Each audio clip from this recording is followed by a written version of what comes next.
Behind this mountain lies one of the world's most isolated dictatorships. A country that has been shunned by the international community for almost 12 years. Bashar al-Assad's Syria. The country is closed to foreign journalists. Unbelievably, armed with a small camera, we managed to cross the border between Lebanon and Syria.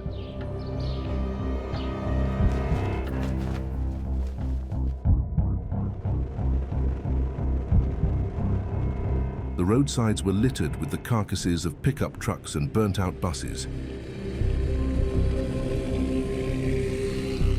We are immediately struck by the scale of the destruction. We pass through ghost towns, and one desolate landscape follows another.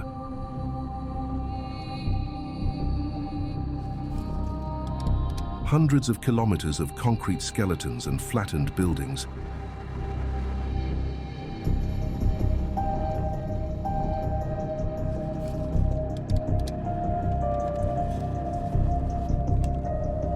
Nothing has been rebuilt since the war that broke out in the country in 2011.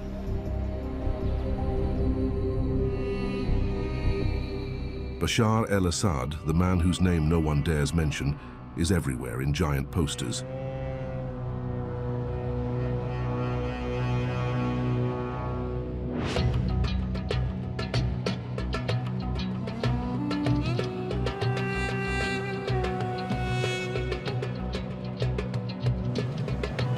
His soldiers keep an eye on the population with checkpoints set up on all the main roads.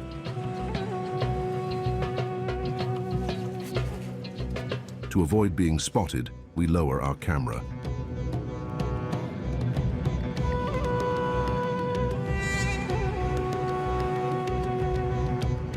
The first stage of our filming takes us to Homs.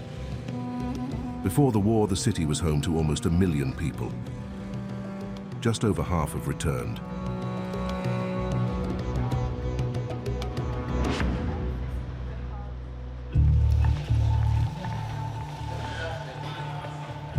This is what happened to Marie, a 26-year-old architect. Okay.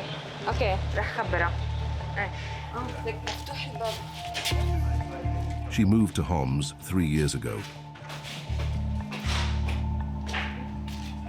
Hi. She lives in this apartment with her sister and mother, in very difficult conditions. You don't have electricity? Yeah, we have a lid and battery, so no, we don't have electricity. The Syrian government is unable to provide electricity 24 hours a day. You have to taste the bully. Despite these deprivations, Marie would not leave her country for anything in the world. I am happy with living here.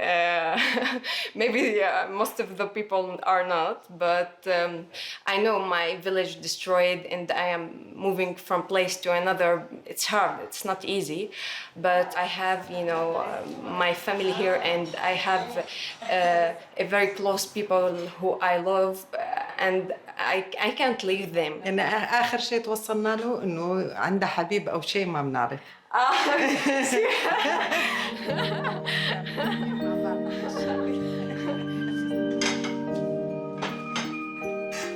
The city of Homs was the epicenter of the revolt in 2011.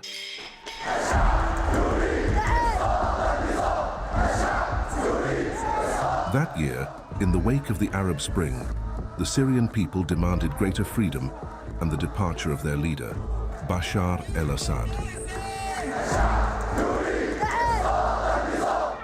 But his response came in the form of bloodshed.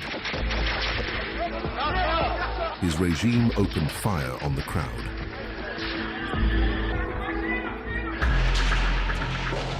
The popular revolt soon turned into civil war.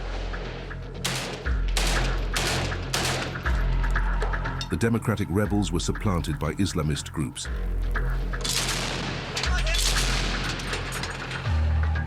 But with military help from Russia and Iran, the dictator retained power.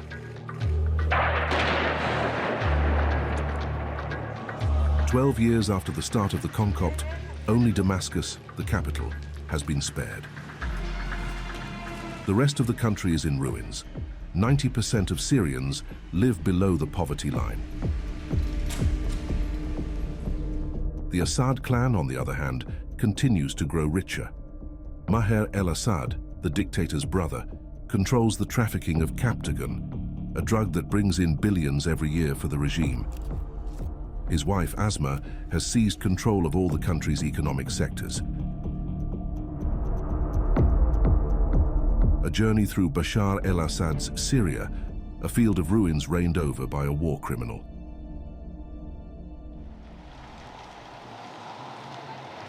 In Homs, 70% of the city has been destroyed by air raids launched by the regime and its Russian ally.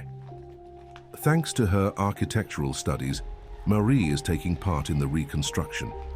She works for Œuvre d'Orient, a French organization that helps the Christian community. Together with Sister Beatrice, they wanted to renovate 80 houses in the old town. Ici, c'est l'escalier qu'on a. C'est nous que nous avons fait la reconstruction. This morning they have an appointment with Zohair.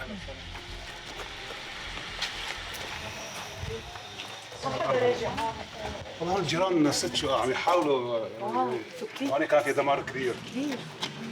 عمي يجهزوا ليرموا. وين بيتكم؟ الطابق الأرضي على اليمين. تفضل. بس ما في ضوء هلا.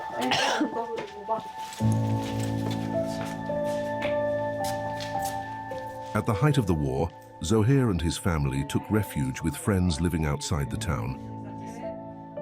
In their absence, the fighters occupied the premises. الغراض وهيك كله انسرق؟ ما لقيتوا شيء بس رجعتوا؟ يعني ما ضل شيء. بقايا ثياب بجوز كتب.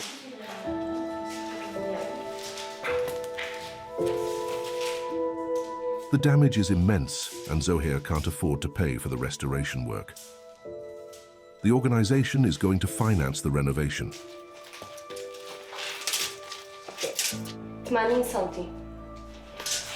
First, I will measure, the doors and the window, woodworks. 214. The houses in these former combat zones have not yet been cleared of mines. Zohair found the remnants of ammunition in his home.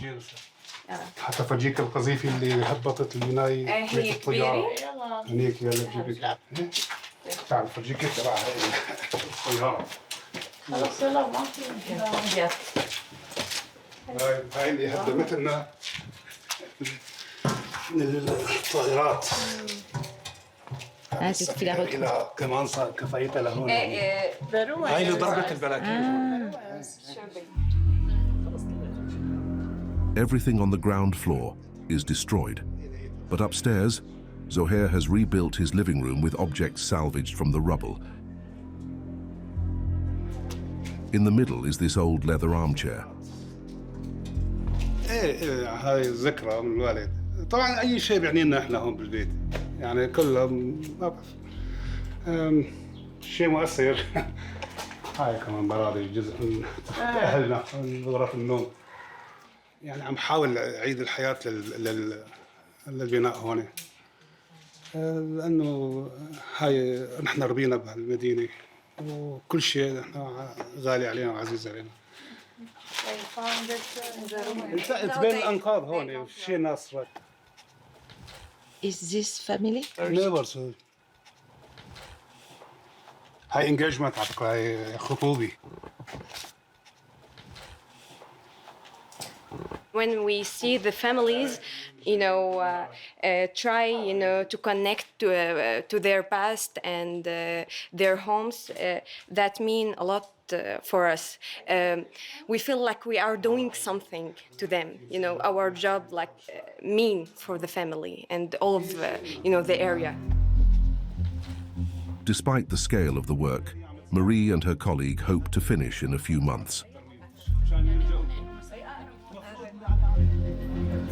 In most of Syria's major cities, the damage is immense. The UN estimates that it will cost almost $250 billion to rebuild the country.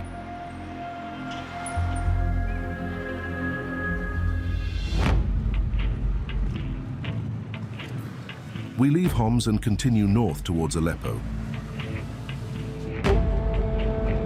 another martyred city disfigured by war.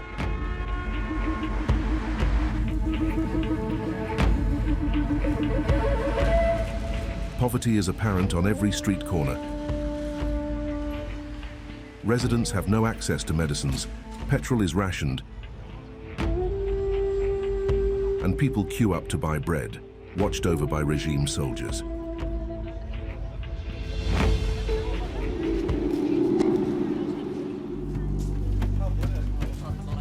Yet before 2011, Aleppo was the heart of Syria's economy. Its 16th century souk was its pride and joy. It welcomed millions of visitors and was one of the jewels of the Middle East.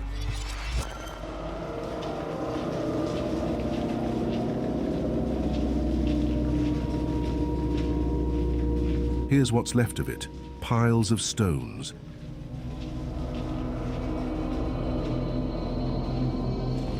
The kilometers of galleries of the world's largest covered market are deserted. Very few shops have reopened.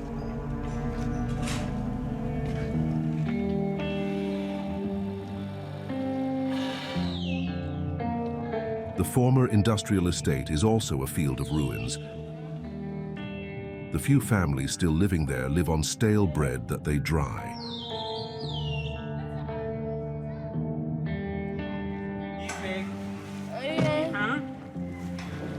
Brother Eric is Lebanese and works for the Blue Marists, a Christian congregation.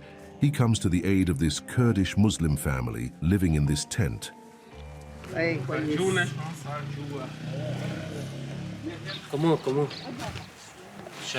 Ali, his wife, and his 12 children are all sleeping here.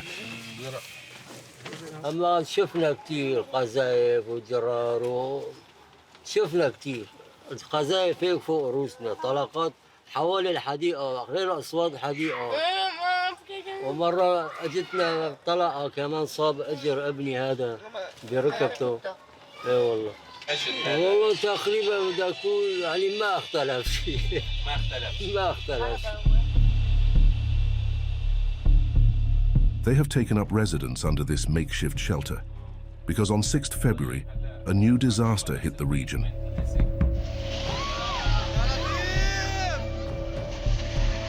An earthquake has killed 6,000 people in Syria. Aleppo was particularly hard hit.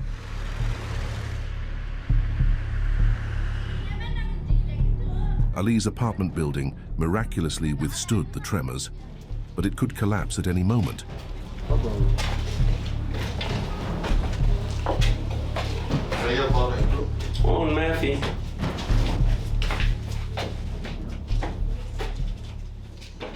Ali and his family no longer sleep there, but have to go there every day to prepare their meals. Ça, c'est la cuisine. C'est la cuisine. Alors, ça, c'est les bidons où ils mettent un peu d'eau et ils boivent de cette eau. De cette eau. L'autre, c'est pour laver. Et après le tremblement, on leur a volé la bonbonne de gaz. Donc, ils sont restés sans gaz.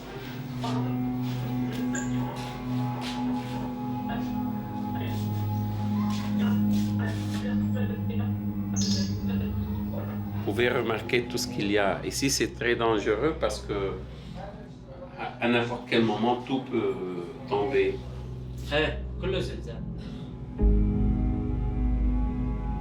C'est la misère économique, la misère sociale, c'est tout à la fois, tout à la fois. Ça, c'est pas admissible. Qu'en ce temps-là, qu'à cette époque-là, il y a des gens qui vivent dans des conditions aussi effroyables.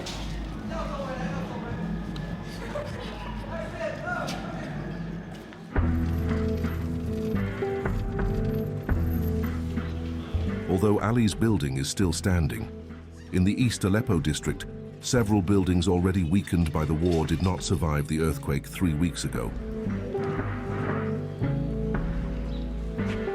Every day, Ahmed, who used to live here, desperately searches through the rubble. في أغراض كتير للسعمان وجدتها. هي ذات الحيط تبعت غرفتي كانت. أنا كل يوم بجي لهون، كل يوم.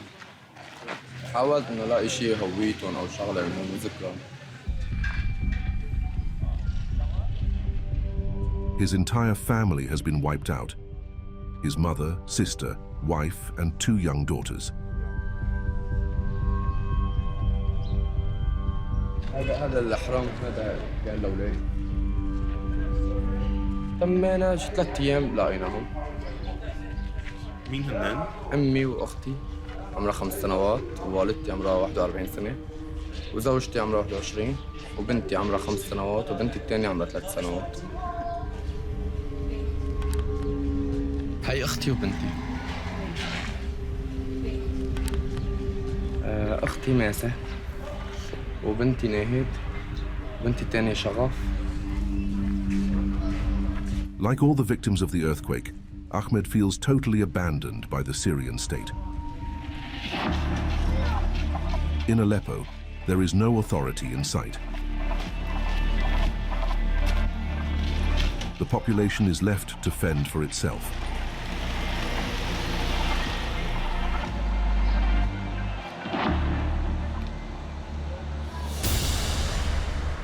Four days after the earthquake, Bashar Al-Assad visited the victims. A propaganda operation to silence criticism of his poor handling of the disaster. In front of the pro-regime media cameras, he immediately blamed the West. قال بأن الغرب أعطى أولوية للسياسة على الحالة الإنسانية، بس هذا الكلام غير صحيح، سيعطي أولوية للحالة على أخرى. Abandoned by the regime, Syrians can only rely on humanitarian aid. According to the UN, 14.5 million of them depend on it. That's 70% of the population.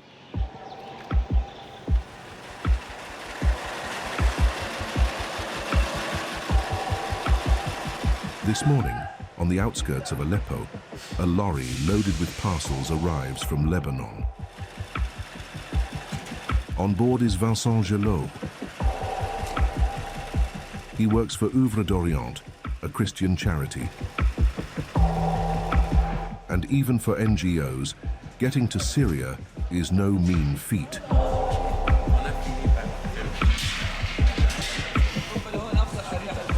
On est parti hier matin de Beyrouth et le camion est arrivé cette nuit à 3h30 du matin. Et donc on a passé 8 heures aux 2 frontières libano-syriennes. Pourquoi? C'est quoi le problème? C'est pas un problème, c'est qu'on avait les permis, mais les choses prennent du temps, il fallait que tu sois en règle, et puis tout est compliqué ici en fait. Voilà. His charity will distribute nappies, powdered milk and clothes to the victims of the earthquake, Christians and Muslims alike.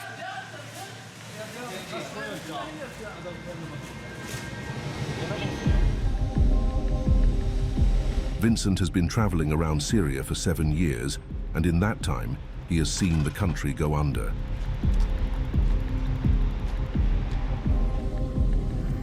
On s'est un peu habitué à entendre que la Syrie était en guerre, que la Syrie était en crise. Mais là, ça va vraiment pas. Il n'y a pas de travail, il n'y a pas de reconstruction à grande échelle, il n'y a pas de porte de sortie pour eux. Et en plus, ils ont le sentiment d'être abandonnés. Et ils ressentent vraiment le grand silence qui s'est installé sur eux, sur leur pays, sur leur situation. Et ça, c'est vraiment inacceptable. The national currency is worthless. The Syrian pound has lost 99% of its value. Au début de la guerre, $1 équivalait à 53 livres syriennes.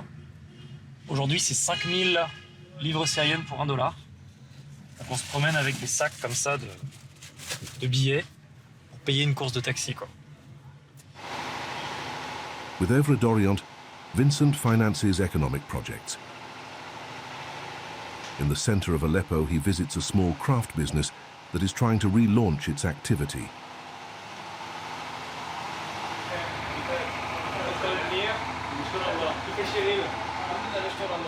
بس الماشين ايوه بس مقطوع الكهرباء هلا. هلا ما في كهرباء؟ ما في كهرباء هلا. Vincent recently financed the purchase of this machine, which is used to manufacture engine parts. But the Syrian government is unable to provide continuous electricity. Comme on peut le voir, il travaille le métal, donc il réalise plusieurs types de pièces pour les tracteurs, les voitures, les ascenseurs, enfin les machines-outils en fait.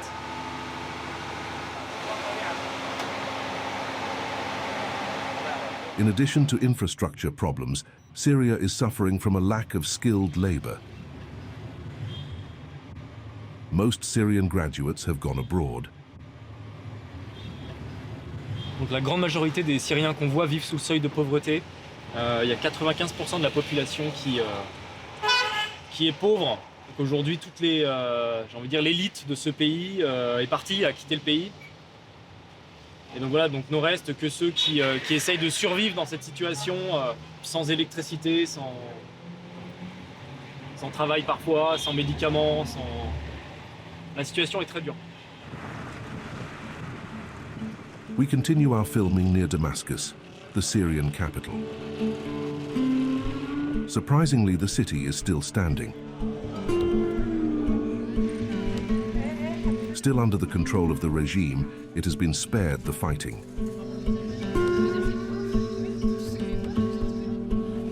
Here, life never stopped. In the old town, the souk is teeming with people.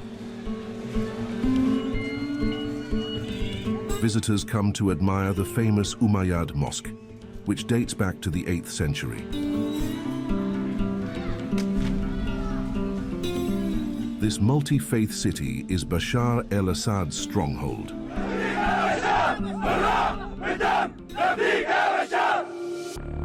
So who is this affable-looking dictator who has ruled Syria with an iron fist for 23 years?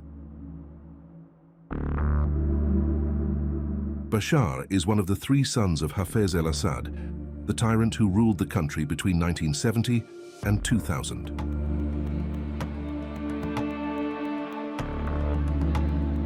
Bashar should never have succeeded him. His brother Basil had been designated. But in 1994, he died in a car accident. At the time, Bashar was studying ophthalmology in London. He was forced to return to Syria. And in 2000, when his father Hafez died, he succeeded him after a sham election. أقسم بالله العظيم أن أحافظ مخلصاً على النظام الجمهوري الديمقراطي. Bashar, who was only 34 at the time, promised to modernize his country. But on the contrary, he was going to harden the regime. Like his father, he benefited from the cult of personality. الشعب السوري بالساحات للمجد بيرفع رايات عم يهتف بثلاث كلمات الله وسوريا وبشار. Under Assad family rule for more than 50 years, Syrians have known nothing but dictatorship and the deprivation of their freedom. Today, thanks to the support of his Russian and Iranian allies, the dictator controls 2/3 of the country.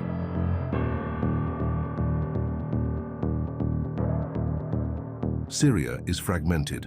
The northeast is ruled by the Kurds. In the northwest, a rebel pocket continues to resist, the province of Idlib. Exceptionally, we were able to penetrate this last bastion of the opposition. It is controlled by Islamist groups and rebel factions. These soldiers are part of the Free Army of Idlib, one of the many groups present in the area. They patrol the front line. الشجرة هذولي وراها مباشرة، أما ليك من هون مبينة المحرة ما بيني بس ليك أغواد هونيك فروا من بين أشكره. Khaled is from Kafar Roma, a town that fell to the regime 3 years ago. هلا هاي المنطقة هاي اللي هون قدامك هاي أقرب نقطة نحن هلا عليها هاي هون منطقتنا بلدنا أرضنا هون. إيه ونحن يعني رفقاتي قتلوا قدامي هيك قلت له قدام عيوني. شو كل ما بنيجي لهوني بالرابع بنطلع هيك يعني ضيعتنا قدامنا وما بنحسن نوصل لها. يعني حرقة قلب.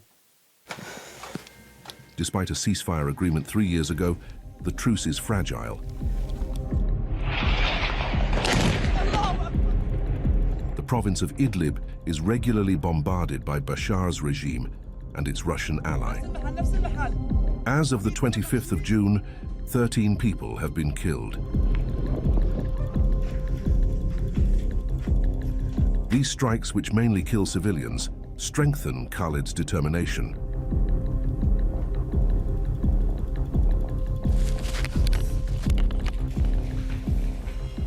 اليوم اللي بدهم يقصفوا على المجاهدين، هن بحجة المجاهدين انه عم يضربوا نقطة ضعف المجاهدين، بيضربوا المدنيين. يقتلوا الاطفال ويقتلوا المدنيين كلها يعني. هن مو هيك تفكيرهم. المدارس ضربوها، الجوامع، المساجد ضربوها. هن ما عرفون عسكري. Ahmed's anger towards Bashar al-Assad is immense. His brother died after being imprisoned in one of the regime's jails.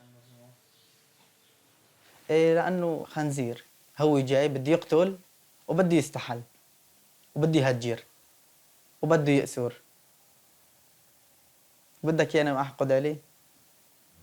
قتاله هلأ فرض علي وعلى كل سوري حر. فرض. طيب في عالم عم تدعمه؟ اللي مناطقه مثلا مناطق النظام مجبورين هدول، يعني ما بيحسنوا يقاتوا ولا حركي، ما بيحسنوا. هلا هن هونيك مخنوقين وبيجوا بيقولوا لك انهم مكيفين. ليش؟ لانهم مجبورين، ما بيسجروا. After a week at the front, Khaled is granted a few days' leave. He takes the opportunity to visit his family. He is married and has 2 children. تعي أنا ما صارت لي لعب فيها. تعي يلا مسكي. يلا مسكي. They are in a camp for displaced people in Kili, where 30,000 people are crammed together. The entire Idlib region resembles a gigantic refugee camp. Of the province's 4 million inhabitants, 3 million are people who have fled the regime's areas.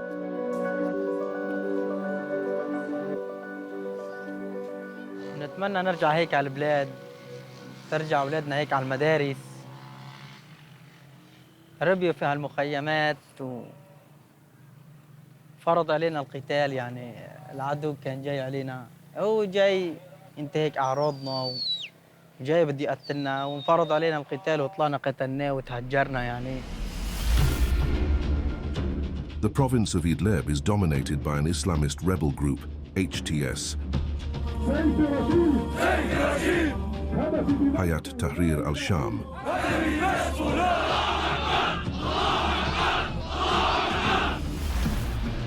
SECAS troops maneuver in Mogadishu. فإن الواجب الملقى على عاتق قادة القوى العسكرية لهو واجب ثقيل، فبالقوة نقارع الظلم والطغيان والاحتلالات المتعددة على أرض الشام. Today, it has distanced itself from the terrorist nebula and officially broken with the international jihad. HTS wants to redeem itself and restore its relations with the West. In the city of Idlib, the black flag of the jihadists is not displayed. Instead, the colors of the Syrian revolution of 2011 are flying.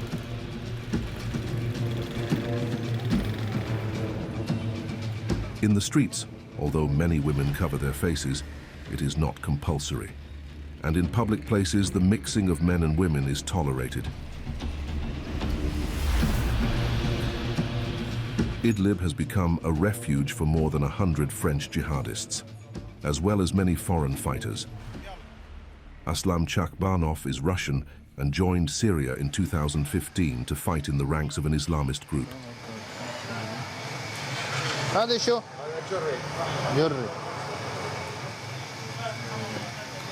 But in 2019, the jihadist laid down his arms he returned to civilian life.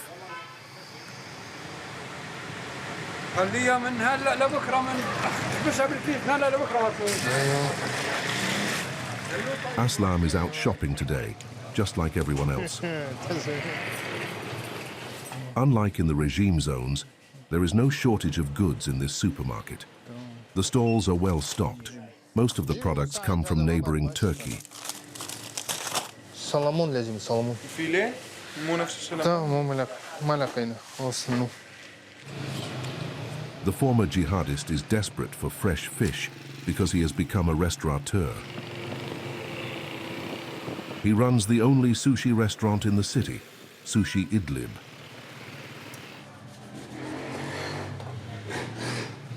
أنا الآن عدة الأنواع وجبات سوشي بكل أشكالها وأنواعها.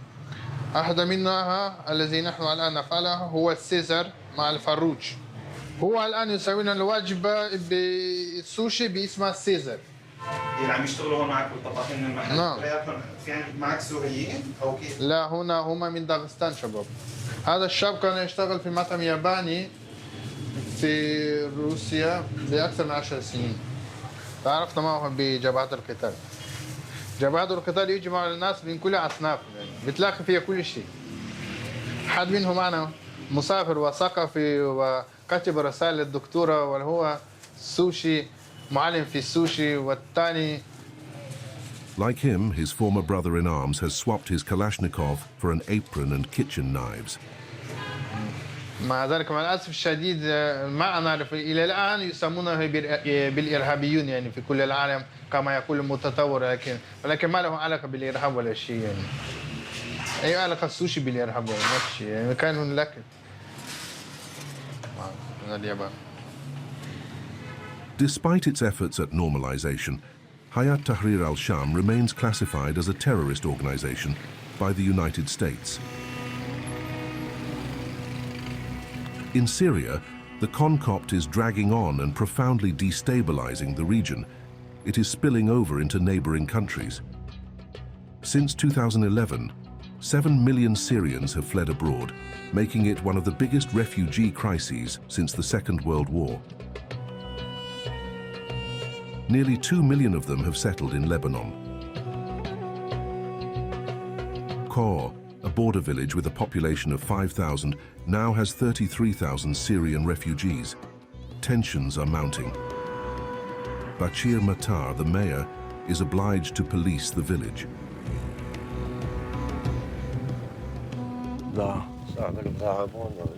من وين جايين؟ من وين أنت؟ يا حجة أنت معك ورقة هلا إنه ما بتروحي على سوريا بترجعي؟ أكيد؟ ما بديت مرة. معك هويتك؟ هويتي مغبية بالغاز. مخبية بالغاز، طيب ماشي. يعني ما فيك ترجعي على سوريا ليش؟ جوزك وين؟ متوفي، وين؟ متوفى بسوريا. طيب ماشي، يلا. Lebanon is going through a terrible economic crisis. For Bashir, the massive presence of Syrians is only exacerbating the situation. القسم الأكبر منهم بسبب اقتصادي، لا تدخل الناس خلسة على لبنان بهدف الشغل، بهدف التهريب، بهدف عدة أهداف. أول شيء فلوا عمال سوريين يشتغلوا ضمن القوانين، بس ما فينا نكون هيك بهالمدارسنا. اجتاحوا المدارس، اجتاحوا المستوصفات، المستشفيات، وقت بنكون في مشكلة أزمة بنزين ومحروقات يعني. The mayor complains about their presence, but the refugees are cheap labor. They work in the fields for $1 or $2 a day. They live in makeshift camps along the farmland. أنت روحتي إيديك؟ لا. شو صار معك؟ بالمولدة. 300 people live in this one with no running water, no electricity, no hygiene rules, and no safety. في مشكلة ما بتروحوا على سوريا؟ إيه في. شو هي؟ ما في لسه على المكانات مي آمنة في. إذا إجت المفوضين ما بتقعدوا هونيك؟ لا. لأنه بلد مو آمن. Syrian refugees are refusing to return home for fear of punishment by the regime and are finding an even more miserable situation there. Hundreds still try to cross the border illegally every day.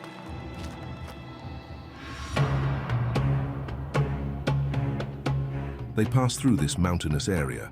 A lawless area, it has become the scene of all forms of trafficking. Soldiers from the Lebanese army are on permanent patrol. They monitor the passage of refugees, but above all, they are fighting a trade that generates billions of euros every year. Captagon trafficking. A synthetic drug whose production is directly managed by Bashar and his clan. This drug is moved through Lebanon, in particular through the port of Beirut. Noé Pigned, Radio France's Middle East correspondent, investigated the Captagon circuits. C'est la principale porte maritime au Liban et c'est de là que part énormément de trafic, et notamment le trafic de Captagon qui part ensuite majoritairement dans les pays du Golfe. Captagon is a synthetic drug with stimulating effects, an amphetamine in pill form that has long been associated with ISIS. On l'a surnommé pendant un moment la drogue du djihadiste. Il n'y a pas du tout que les djihadistes de Daesh qui prennent cette drogue. C'est une drogue qu'on retrouve dans à peu près tous les théâtres de guerre. Et c'est une drogue aussi qui a été détournée pour des usages plus récréatifs, qui est très présente aujourd'hui dans le Golfe, mais qui commence aussi à arriver en Europe. Captagon production skyrocketed in Syria during the civil war.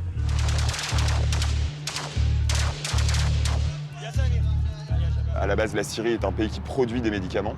Donc il a suffi de convertir en fait quelques laboratoires pour produire du Captagon en Syrie. Et ensuite, quand Bashar Al-Assad a petit à petit repris, grâce à la Russie et à son allié iranien aussi, une très large partie du territoire syrien, il a mis la main aussi sur toutes ces usines de Captagon. Et aujourd'hui, le Captagon, il est produit pratiquement exclusivement dans les zones tenues par le régime syrien. Hit by international sanctions, with its economy in shambles, Syria has become a narco-state. And Bashar Al-Assad, a drug baron. Pour le régime de Bashar Al-Assad, aujourd'hui, le trafic de Captagon, c'est quelque chose de central dans son économie puisque ça rapporte entre 4 et 5 milliards de dollars par an. Ça représente entre 15 et 20% de son PIB et l'essentiel de ses revenus en dollars, en devises étrangères, en fait. More seizures in the port of Beirut. In these images filmed by the Lebanese police, an entire container from Syria is intercepted. The Captagon was hidden in iron tubes. Traffickers also hide the pills in packets of coffee, bags of coal, or in furniture.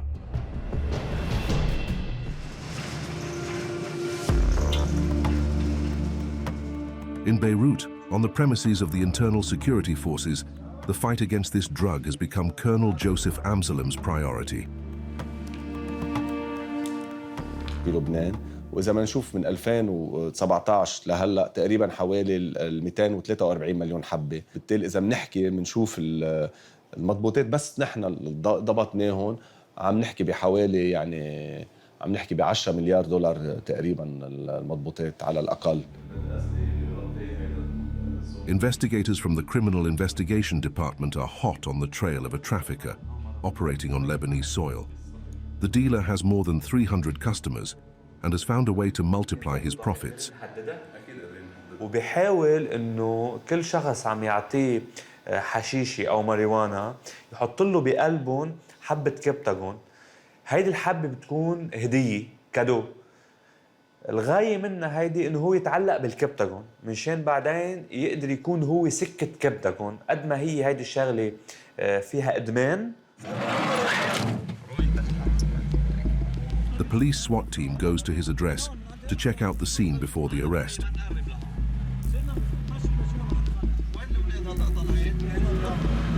هذا بشوف سيطر يبدا 3 ثواني 3 ثواني This is the suspected trafficker's building.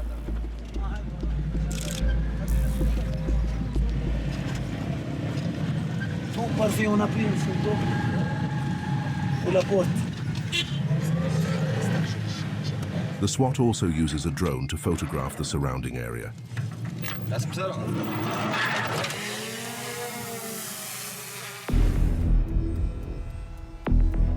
Thanks to these aerial shots, the police will know how to position their vehicles and secure the area during the operation.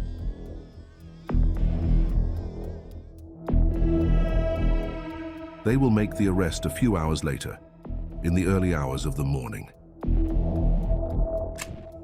هذا الباكي نحن حنكون جايين من الطريق الطاقة اللي حيكونوا البارقين اوكي حتفوت الي لهون ويترجل منه عناصر الطاقة والماء. Around 20 police officers were mobilized because in Lebanon such operations can be dangerous. There are large quantities of weapons circulating in the country.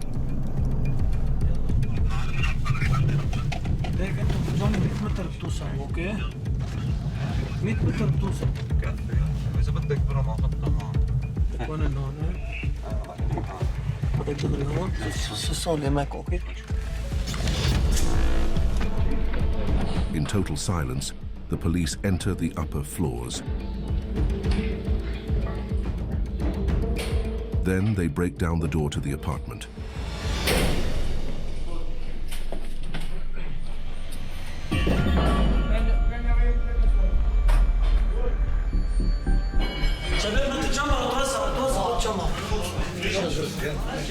Surprised in his sleep, the trafficker offers no resistance. He is handcuffed.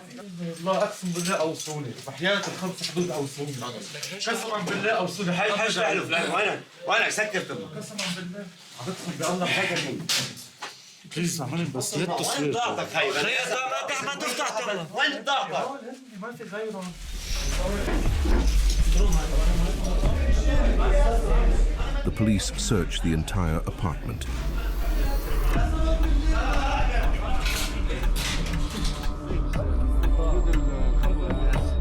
They seized hashish, cocaine, a Kalashnikov, grenades, cash.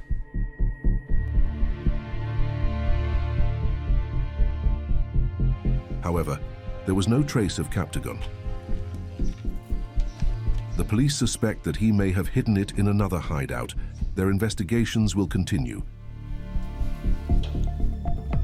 But in the vault at the Intervention Brigade's barracks, the quantities seized by the police are impressive.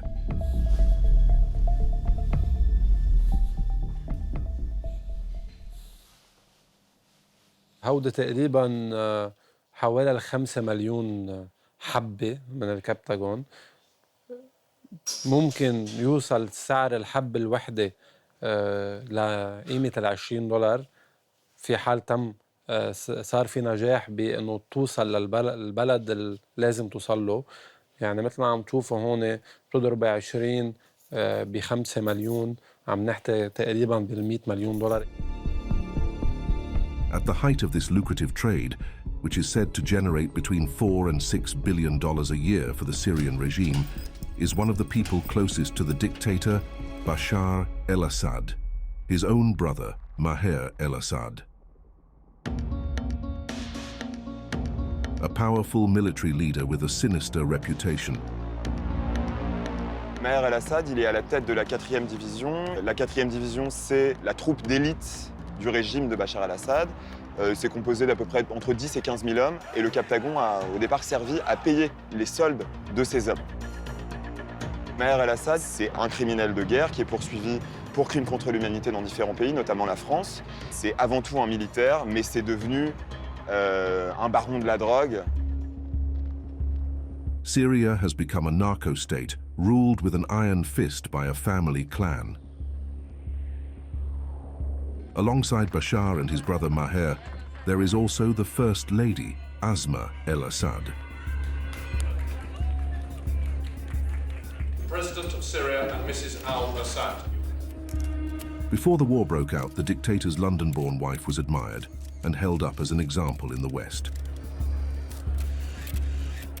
C'est une femme qui a grandi à Londres, qui a fait ses études à Londres, qui a été d'abord banquière pour JP Morgan, pour une banque d'affaires.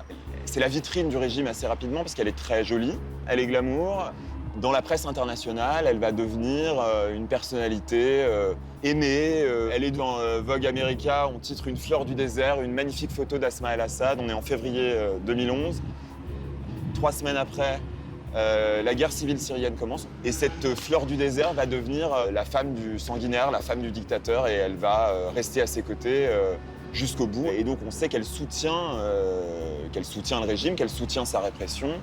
Why did you decide to stand by your husband and to keep silence all these years? Well, from my perspective, it was never a question of preference. I stood by him because my conviction didn't tell me otherwise.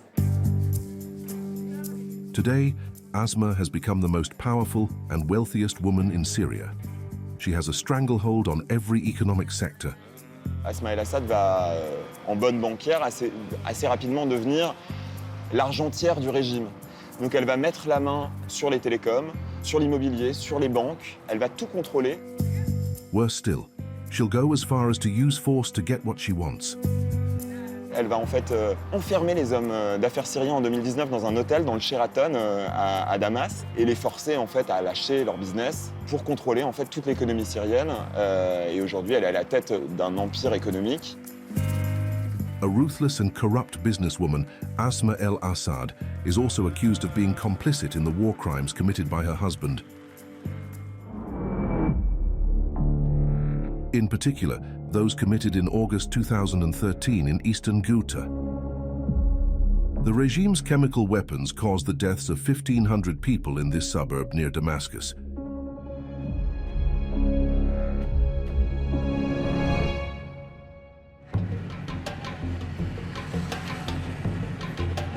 We traveled through this area during our clandestine filming in Syria.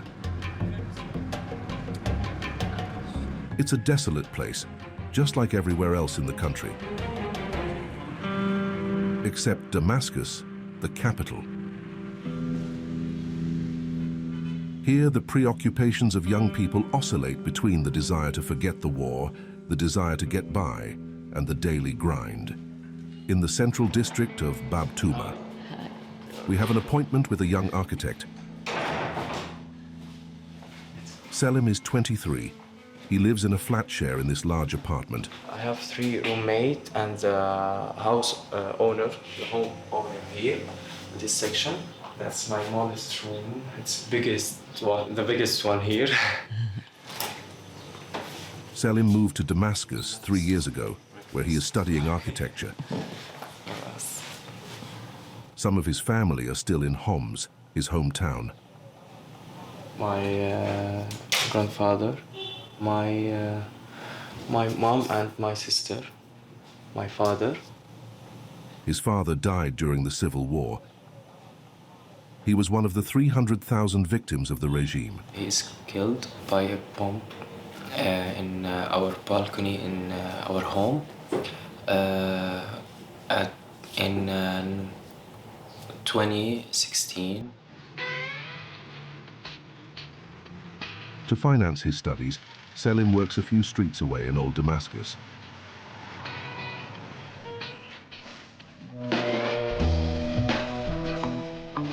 He is the manager of a study zone, a workspace financed by charity. The electricity works 24 hours a day. The internet connection is free. Young people of all faiths are welcomed here.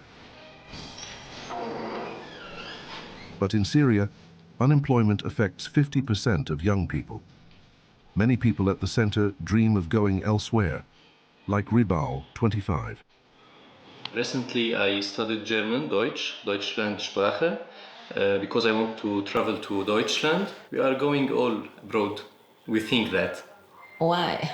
Because of the situation here, because of the future here is not clear for me as a doctor. I can't work here and have money to have a great life as I imagine, and I have big dreams.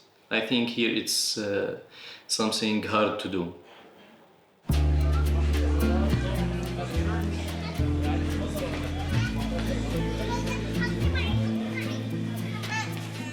Worn out by 12 years of war, the youth of Damascus are trying to forget their traumas. As night falls, the cafe terraces come alive. Alcohol is allowed, and most of the women do not cover their faces. Salim meets his best friend in this trendy bar in the capital. Rita is my friend. Your girlfriend? No. I don't have time. I don't have money. You know, if you want to have a girlfriend, you have to buy gifts and Valentine and dates every time. No. And Rita, you don't have boyfriend? No, not really, no. Why? Because now I'm actually like focusing on my future. So I don't want anything like to take my attention or maybe if I had a boyfriend here, maybe I would change my plan and stay here and stuck here. I don't want this. In addition to her modeling career, Rita has just graduated from medical school. Planning to travel abroad, maybe America. So to get my specialized there and yeah, to get a better life. لما شفتها قلبي دق 3 دقات والطلات تطلع جوا دماغي حاجات. The two friends don't want to think about the war or Bashar. They sing along to a popular song. They sing about love.